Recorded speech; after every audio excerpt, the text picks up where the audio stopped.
자, 어리석은 부자의 비유에 대해서 조금 서둘러서 조금 나눠보겠습니다. 이 비유의 위치는 아까 말씀드렸던 여행 이야기 중에 여기도 나오고요. 앞문단 중에서 그 앞에 나오는 말씀들 중에서 탐욕이나 염려로 하나님 뜻대로 살지 못한다고 하는 것이 씨 뿌리는 자의 비유에서 나와요. 씨 뿌리는 자의 비유에 보면은 이생의 염려와 뭐 재래의 유혹과 이런 말씀 나오죠. 그것 때문에 열매를 못 맺거든요. 그런 것들이 여기에 해당 이제 내부 지식이 될 수 있고요. 그 다음에 영생의 길은 하나님과 이웃을 사랑하는 것이라고 하는 선한 사마리아인의 비유가 이 비유, 어리석은 부자의 비유를 읽기에 내부 지식입니다. 그러니까 이미 우리는 영생을 얻으려면 이웃을 사랑해야 된다는 걸 알고 있는 거예요. 알고 어리석은 부자의 비유를 읽는 거예요. 그러니까 훨씬 쉽게 어리석은 부자의 비유에서 메시지를 발견할 수 있습니다. 그 다음에 그 바리새인들의 위선과 탐욕에 대한 경책이 11장 후에 나오는데요. 굉장히 예수님께서 그 신랄하게 바리새인들을 비판하신 적이 있습니다. 너희들은 그냥 탐욕이 가득한 사람이고 어리석은 사람들이고 이러면서 막 꾸짖으셨어요. 그리고 11장 마지막에 그렇게 꾸짖고 12장 앞에 제자들의 사명에 대한 교훈, 그 어려운 일이 있어도 담대하게 복음을 전해야 된다는 것을 중심으로 한 교훈이 나온 다음에 그 다음에 어리석은 부자의 비유가 나오는데 이 어리석은 부자의 비유는 사실은 짧습니다만은 이 전후 문맥이 합쳐서 큰 하나의 문단을 형성하기 때문에 제가 여기는 문단을 좀 길게 잡아놨습니다. 조금 이따가 관계를 좀 살펴보기로 하고요. 이 우리가 살펴보려고 하는 본문 다음에는 종말을 예비하는 그 종의 자세, 그러니까 주인을 기다리는 종의 비유를 중심으로 해서 종말을 예비하는 자세를 가르쳐 주시는데 그게 이제 깨어 있는 것이고 양식을 나눠주는 것이고 자기 직분을 잘 감당하고 있다가 마지막 때에 구원을 받을 수 있다. 이런 얘기를 강조함으로써 그 항상 우리는 종말을 대비하는 삶을 살려면은 맡은 사명을 잘 감당해야 된다는 것. 이것이 어리석은 부자의 비유에서도 금방 그 사람이 자기 마음대로 살려고 그러다가 개인적인 종말을 맞아버리잖아요. 죽어버리잖아요. 그래서 예비하지 못한 모습이 되기 때문에 그 대조가 되기도 하고요. 또 양식을 동료들에게 나눠준다는 말도 어리석은 부자의 비유와 상당히 많이 그 연결되는 메시지를 가지고 있습니다. 왜냐하면 이 사람은 양식을 혼자 먹겠다고 그러잖아요. 그런 것들이 좀 이제 연결되면서 그 문맥으로서 메시지를 강화시켜주는 역할을 합니다. 비유의 구조를 보면은요, 그 교차 대칭이 여러 개가 나오죠. 여러 개가 나옵니다. 13절부터 34절 전체를 놓고 보면은 앞에는 앞부분은 탐심을 물리쳐야 된다 그러고요.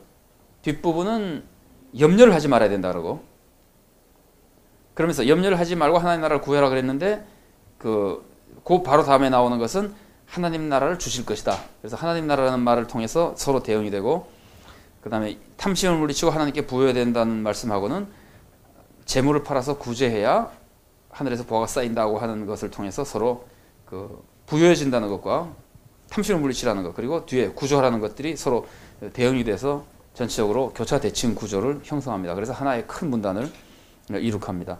그 다음에 앞부분만 놓고 보면은 그 앞부분이라고 하는 것은 탐심을 물리치라는 문단, 그 문단만 놓고 보면은 이런 A, B, C, C, B, A-의 그 보면은 금방 그 대응되는 것이 보이죠, 그죠? 그림에서 이런 교차 대칭을 보여주고 그 다음에 22절부터 31절에서는 31절은 적용 결론이고요. 그 문단에 22절부터 30절을 쭉 보면은 이런 교차 대칭 모습이 나옵니다. 무엇을 먹을까 무엇을 마실까 염려하지 말라는 게 앞에 뒤에 나오고 그 다음에는 까마귀 예가 한번 나오고 뒤에는 백합화 예가 나오고 그 가운데가 염려는 아무런 효력이 없다. 그래가지고는 염려가 무효하다는 것을 강조하면서 이 무엇을 먹을까 무엇을 마실까 하지 말라는 이 표현이 인클로즈로 형성하면서 이 문단 자체의 내용은 염려하지 말라는 것이다. 왜냐하면 염려는 효력이 없으니까. 염려는 효력이 없는 것 정도가 아니고요. 역효과가 나죠. 그건 이제 좀 있으면은 다른 그 아이러니를 통해서 본문이 알려주고 있습니다. 31절은 30절까지의 설명에 대한 그 같은 주제를 이으면서 하나님 나라를 구하라는 결론을 이루어주는 것이고 32, 34절은 그 전체의 결론 13절부터 34절 전체의 결론을 이루는 부분인데 다시 ABA의 A-의 교차대칭 구조 이 그림에서 보시는 것처럼 보여주면서 구제하라는 것을 강조해주고 있습니다. 그래서 이 문학기법으로는 이런 교차대칭과 인클루저가 여러 개 나타나 있고요. 대조법이 나타나는데 부자는 지금 스스로 지혜롭게 행동하는 거죠. 이 부자는 아마 자기 속으로는 굉장히 자기가 잘났다고 생각할 거예요. 똑똑하다고. 이렇게 사실은 훌륭한 사람이에요. 이 사람이요. 그 가지고 있는 땅에서 많은 생산을 했었고 그 다음에 그거 가지고 허랑방탕하게 쓰지 않고 딱 예금해두고 그래가지고 장래를 딱 예비하고 이 바보 같은 사람이 아니에요. 굉장히 훌륭하다기보다 똑똑한 사람이에요. 똑똑한 사람인데 하나님께서는 말씀하시기를 어리석은 사람 앞에도 좋게 얘기하니까 어리석은 사람이죠. 이 바보야 그런 뜻입니다. 예마선님 같은 경우는 fool 그렇게 부르거든요. 이 바보야. 그래서 그 부자가 스스롭게 지혜롭게 행동한 것과 하나님은 어리석다고 하는 것이 이제 대조되고 이 사람이 여러 해 쓸모가 남겨놨다 그랬는데 어떻게 되죠? 그날 밤에 죽어버리죠. 그거에 대한 대조. 여러 해 쓴다는 말하고 그날 밤, 오늘 밤이라는 대조. 부자가 자신은 누릴 것이라고 미안합니다. 자신이 누릴 것이라고 생각했는데 그거는 예수님은 누가 누리겠느냐? 누구 것이 되겠냐? 대조가 되고 그 다음에는 세상에서 사람들이 세상 물질을 계속 구하는 장면이랑 예수님의 명령은 하나님의 나라를 구해라 하는 것 이런 대조법들을 통해서 메시지를 강화시켜주고 있습니다. 그 저자적 독자의 지식에 대해서 조금 보면은요 유산을 나누는 문제에 있어서 우리가 뭐 장자에게 2배 주고 이런 건 잘 아시는 얘기고요. 그 재밌는 거는 유산을 받아도 후손들이 나누지 않고 그 유산을 가지고 같이 사는 모습들도 제법 있었습니다. 그리고 시편 133편에 그 우리가 잘 아는 형제 동거 어찌 그리 아름다운 거 이 얘기 있죠. 그것도 그 모습하고 관계되는 것이라고 보는 학자들이 많이 있습니다. 그래서 그러니까 시편 133편을 찬양을 알고 있다면은 후손들도 그거 다 잘라 가지고 자기 딱 흩어져 살지 말고 그걸 가지고 같이 동거하며 살면 얼마나 좋으냐. 그래서 같이 사는 것이 좋다고 하는 그 상당히 이상적으로 생각하는 사람들이 있었어요. 머릿속으로는 그렇게 그게 더 좋다고 생각하는 사람들이 있는 사회였습니다. 그러나 그 나누게 되면은 법이 정한 대로 이제 아까 제가 말씀드린 것처럼 뭐 보통 장자는 2배 받고 나머지는 그렇게 해서 나눠 가지는데 자녀 중에 한 사람이라도 우리 같이 사는 거 싫다 나눠 가져야겠다 그러면은 나눠 줘야 된다고 돼 있습니다. 그러니까 만일에 누군가가 나눠 달라 그러면 그건 합법적인 요구예요. 그리고 또 하나는 유산을 분배하는데 문제가 생기면은 랍비들이 그걸 조정해 줍니다. 그러니까 지금 예수님은 어떤 분이 되는 거예요? 예수님은 그 사람 눈에 랍비처럼 보이는 것이고 이런 것은요 명예와 수치의 상황 속에서는 이거는 명예를 부각시켜주는 도전입니다. 이런 거를 이제 긍정적 도전이라고 합니다. 이 얘기를 함으로써 높여주고 예수님이 몇 마디 딱딱 해주면은 예수님은 점점 이제 권위가 자리 잡혀가는 그런 분위기의 지문입니다. 그러니까 별로 이 사람으로서는 어떻게 보면은 예수님에 대해서 좋게 하는 것처럼 보여요. 그러나 이제 문제가 있습니다만 재물 관리에 있어서 이것도 명예를 중요시하던 그 상황에서 지난번에 한번 말씀드렸던 것인데 재물의 소유는 큰 명예가 되지 않습니다.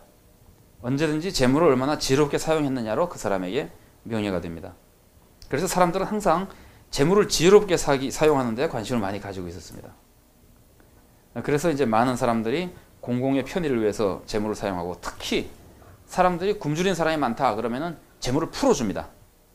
이제 구제미라 그럴까 우리말로 하면은 그런 걸로 이렇게 부자가 왜 창고에서 탁 꺼내서 막 나눠주고 그러면은 굉장한 명예를 얻게 되는 겁니다. 이제 그런 식으로 사는 것이고 거꾸로 탐욕을 부리면은 아주 사회로부터 지탄을 받습니다.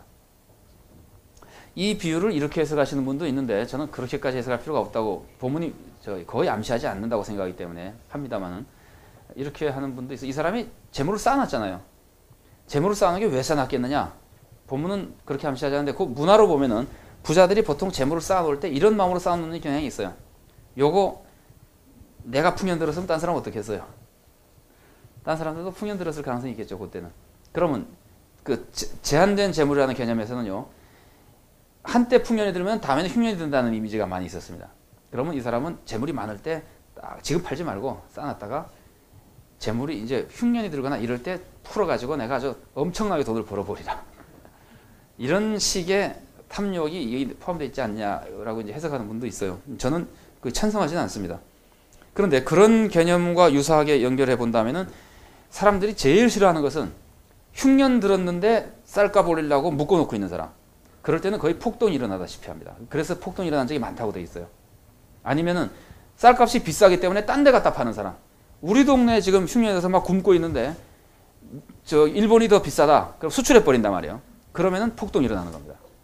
그럴 수가 없다 이거죠. 그래서 이 부자에 대한 기대하는 어떤 사회적인 관습적인 기대가 있어요. 그거를 적당하게 하지 않으면은 명예를 다 잃어버리고 사람들로부터 이제 비난받는 것이 그 당시 재물 관리에 나타나는 모습 중에 하나입니다. 그럼 누가복음은 내부 지식을 통해서 재물 관리가 중요하다는 걸 아주 여러 번 얘기했습니다. 구제가 구원의 길이라는 것도 여러 번 얘기했고, 여기 제가 본문의 예를 몇 가지 들었으니까 그 본문 혹시 필요하시면 참고할 수 있고요. 탐심이라고 하는 것도요, 당대인들이 탐심을 굉장히 좋지 않은 부덕 중에 하나로 봤었는데 거의 뭐 부덕의 1, 2위를 다투는 거였습니다. 이 탐심이라고 하는 것이, 탐욕이라고 하는 것이. 그래서 어떤 선생님 보고 저 선생은 탐욕스러운 분이다 그러면은, 탐욕스러운 사람이다 그러면은 그거는 저 선생 가짜다 이런 뜻하고 통하는 말이에요. 그래서 누가복음 16장에 보면은 바리새인들은 돈을 사랑하는 자라. 지금 우리 문화도 그렇죠. 돈을 사랑하자 한다 그러면은 아직도 우리 정서의 대부분이라고까지 뭐 그래도 많은 분들은 돈을 사랑한다 그러면은 교육자로서나 그 정말 사회 지도자로서는 문제가 있다고 생각하죠, 그죠? 요새는 너무 이제 솔직해지고 자본주의가 급격하게 발달하면서 신문에 이렇게 책 선전하는 거 보면 뭐 돈을 사랑한다고 하는 사람이 솔직하고 훌륭한 사람이라고 하는 세상이 다가오고 있긴 합니다만은, 특히 이 당시에는요, 돈을 사랑한다, 욕심 있다고 하는 거는 아주 그 사람을 나쁘게 말하는 것들이었었어요. 탐심이라고 하는 것은 굉장히 나쁘게 보는, 기독교만이 아니라 헬라 일반 철학자나 도덕가들도 나쁘게 봤던 것 중에 하나입니다. 물론 교회에서는 탐심을 우상숭배라고 했었는데 이 독자는 탐심 우상숭배라고 하는 것이 초대교회에 널리 퍼져 있었을 것으로 보이고, 독자도 이것을 알고 누가복음을 읽는다고 보는 게 자연스럽다고 생각됩니다. 그 다음에 이 사람이 먹고 마시고 즐기자, 재물이 많으니까 먹고 마시고 즐기자 했을 때 이 사람이 즐기는 것은 좀 육적인 쾌락을 추구하는 것인데, 당시에 무슨 뭐 에피큐리안이라고 하는 철학파나 우리가 잘 아는 대로 그 쾌락주의라고 하는 걸 얘기를 하지만 그 사람들은 육체적인 쾌락을 추구하는 것이 아니에요. 그래서 소위 말하는 쾌락주의, 헤도니즘이라고 하는 거에 대해서는 당대인들도 다 비판적이었었습니다. 물론 구약에 나오는 전도서에 나오는 먹고 인생을 즐기면서 사는 것이, 수고하고 먹고 마시고 즐기면서 사는 것이 행복이라고 하는 그때도 쾌락주의하고는 다릅니다. 그래서 이 부자가 말하는 스타일은 당대 사람들이 지혜로운 사람이 하는 그 인생을 즐기는 것과 같이 보는 그런 긍정적인 모습이라고 볼 수는 없습니다.